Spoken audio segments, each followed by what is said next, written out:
आपण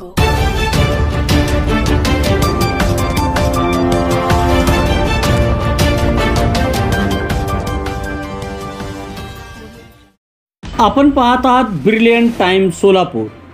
नई जिंदगी मौलाना आझाद चौकाच्या पुढे 8 वर्षाचा मुलगा असद शेख याला डंपरने धडकल्याने जागीच मरण पावला। असद हा मुलगा हैदराबादहून मामाच्या घरी आला होता। तो आज संध्याकाळी हैदराबादला परत जाणार होता।